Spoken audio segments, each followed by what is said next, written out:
সাথে আছি আমি কাজী আসিফুজ্জামান। হামে আক্রান্ত শিশুদের ৬৫% অপুষ্টির শিকার। এর মধ্যে ১২% শিশু তীব্র এবং ৫৩% মাঝারি অপুষ্টিতে ভুগছিল।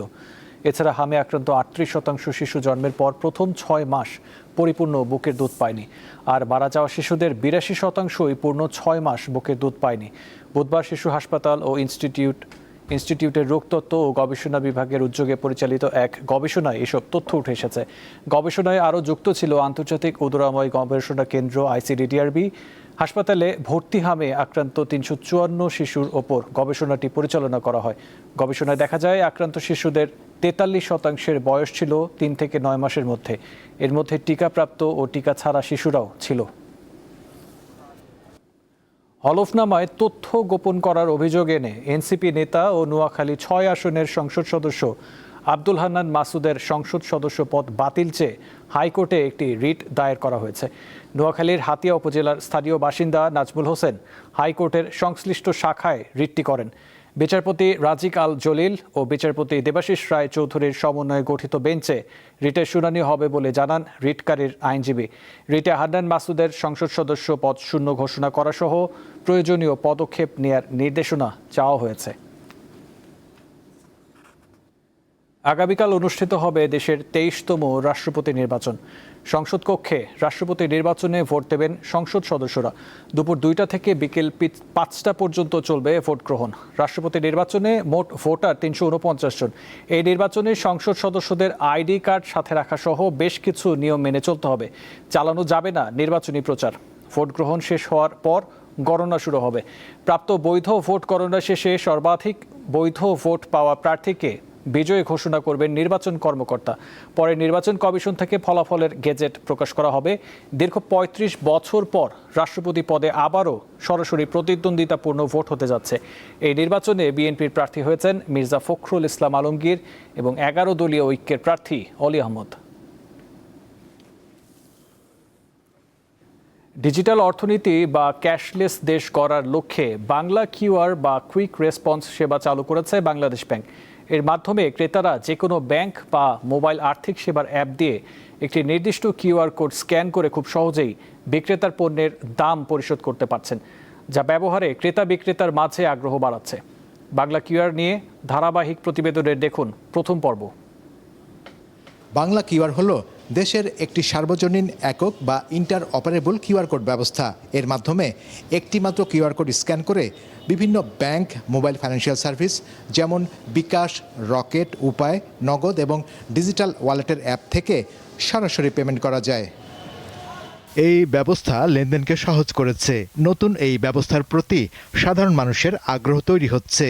ক্যাশ টাকা আমার কাছে যথেষ্ট ছিল না, আমার আবার ব্যাংক অ্যাকাউন্টে যে টাকাটা তুলে আনতে হতো, কিন্তু ভাইয়ের কাছে দেখলাম বাংলা কিউআর আছে, আমার ব্যাংক অ্যাকাউন্টে টাকা ছিল, আমি ইজিলি কিউআরে পেমেন্ট করে কেনাকাটা করতে পারতেছি। ভাঙতির জন্য অন্য জায়গায় যাইতে হয়, আবার অনেক সময় জাল টাকা পাই, ছেঁড়া টাকা পাই, তো এই ধরনের কোনো সমস্যা হলো না। এদিক থেকে ঠিক আছে, ঝুঁকিটাও কম থাকে। আমার কাছে হ্যান্ড ক্যাশ থাকলো না, কার্ড নিয়ে ঘুরছি, কিউআর কোড দিয়ে পারচেজ করছি। এখন একটি মাত্র কিউআর কোড, ফলে আলাদা আলাদা বিকাশ, নগদ, রকেট, উপায় বা ব্যাংক অ্যাপসের জন্য ভিন্ন কিউআর স্ক্যানের প্রয়োজন নেই। বাংলা কিউআর কোড এমন একটি কোড যেটা বাংলাদেশের সবগুলো bank account, MFS account, wallet account এগুলোকে একত্রিত করেছে থ্রু ন্যাশনাল পেমেন্ট সুইচ। এবং এই বাংলা কিউআরের মাধ্যমে যে কোনো গ্রাহক, সে এমএফএসের গ্রাহক হতে পারে, সে একটা ওয়ালেট হোল্ডার হতে পারে, সে একটা ব্যাংকের গ্রাহক হতে পারে, সে এইটার মাধ্যমে পেমেন্টটা দিতে পারবে। বাংলা কিউআরের মাধ্যমে লেনদেনে ভাঙতি সমস্যার সমাধান হয়েছে। এছাড়া দূর হয়েছে ছেঁড়া নোট নিয়ে ক্রেতা বিক্রেতাদের নিত্যদিনের অসন্তোষ। আমাদের ইনফর্মাল ট্রানজ্যাকশন এত বেশি হয় ক্ষুদ্র আকারের, সেগুলো এই আমার টোটাল ইকোনমিতে সবসময় হিসাব হয় না। যদি ওগুলি আমরা অন্তর্ভুক্ত করতে পারতাম, আমাদের ইকোনমির সাইজ হয়তো বা বর্তমানে যা বলা হচ্ছে তার চেয়ে অনেক বেশি হতো। এই কারণে আমরা চাচ্ছি সকল ট্রানজ্যাকশনকে ইনফর্মালভাবে না করে ফর্মাল ট্রানজ্যাকশনের আওতায় নিয়ে আসতে।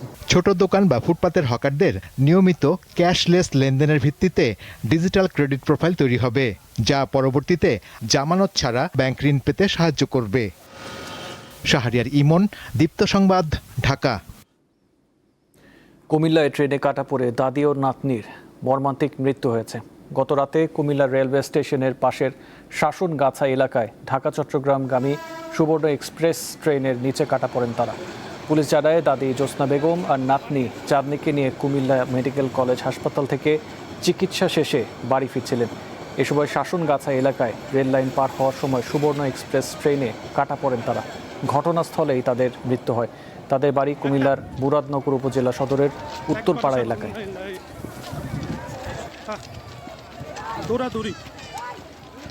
এবার আন্তর্জাতিক প্রসঙ্গ। ভারতের পশ্চিমবঙ্গের রাজধানী কলকাতার নিউ মার্কেট এলাকার একটি হোটেলে ভয়াবহ অগ্নিকাণ্ডে ৮ বাংলাদেশি সহ ৯ জনের মৃত্যু হয়েছে। এই ঘটনায় আহতদের উদ্ধার করে হাসপাতালে ভর্তি করা হয়েছে। পুলিশ জানিয়েছে, বুধবার রাত ২টার দিকে মির্জা গালিব স্ট্রিটের একটি আবাসিক হোটেলে আগুনের খবর পায় পুলিশ ও দমকল বাহিনী। প্রায় ২ ঘন্টা চেষ্টার পর আগুন নিয়ন্ত্রণে আসে। নিহতদের মধ্যে ৬ জন পুরুষ, ২ জন নারী ও ১ জন শিশু রয়েছে। তাদের একজন ছাড়া বাকি সবাই বাংলাদেশি বলে জানা গেছে। হোটেলের একটি এসি থেকে আগুনের সূত্রপাত হতে পারে বলে ধারণা করছে পুলিশ ও দমকল বাহিনী। তবে প্রকৃত কারণ জানতে তদন্ত চলছে। যুক্তরাষ্ট্র ও কানাডার মধ্যে বাণিজ্য চুক্তি হয়েছে বলে জানিয়েছেন মার্কিন প্রেসিডেন্ট ডোনাল্ড ট্রাম্প। বুধবার মধ্যরাতে কানাডার বিভিন্ন পণ্যে ৫০% শুল্ক আরোপের সময়সীমা শেষ হওয়ার কিছুক্ষণ আগে ট্রাম্প এ ঘোষণা দেন। এর মধ্যে দিয়ে যুক্তরাষ্ট্রের ৫০% শুল্ক আরোপের হুমকি এড়াতে সক্ষম হলো কানাডা। দেশটির ইলেকট্রনিক্স, শিল্প কারখানার যন্ত্রপাতি, আসবাবপত্র ও দুগ্ধজাত পণ্যসহ বিভিন্ন পণ্যের ওপর এই শুল্ক আরোপের কথা ছিল। এছাড়া সাবেক প্রেসিডেন্ট জো বাইডেনের সময় বাতিল হওয়া বহুল আলোচিত কিস্টোন এক্সেল পাইপলাইন প্রকল্প আবারও চালু হতে পারে বলে জানিয়েছেন যুক্তরাষ্ট্রের প্রেসিডেন্ট ডোনাল্ড ট্রাম্প। এবারে খেলার খবর। সিরিজের দ্বিতীয় ও শেষ টেস্টের জন্য ম্যাকাইতে প্রথম দিনের মতো জিম সেশন করেছে বাংলাদেশ দল। জিম শেষে সংবাদ মাধ্যমের সঙ্গে কথা বলেন পেসার শরীফুল ইসলাম। ডারউইন টেস্টে না খেললেও জয় তাকে কিভাবে আবেগ আপ্লুত করেছিল সেই গল্প বলেন স্বল্পভাষী শরীফুল। ডারউইনের আবহাওয়া ছিল বেশ গরম, আর ম্যাকাইয়ের পরিস্থিতি পুরো উল্টো। ম্যাকাই যেন তার অভিষেক টেস্টের জন্য বরণ করে নিল ইতিহাসের আরেকটি পাতায় নাম লেখাতে যাওয়া দুই দলকে। ২২ আগস্ট শুরু হবে বাংলাদেশ অস্ট্রেলিয়ার দ্বিতীয় টেস্ট। প্রাক মৌসুমের ক্লাব প্রীতি ম্যাচে হেইডেনহেইমের বিপক্ষে ৪-২ গোলে জয় পেয়েছে বায়ার্ন মিউনিখ।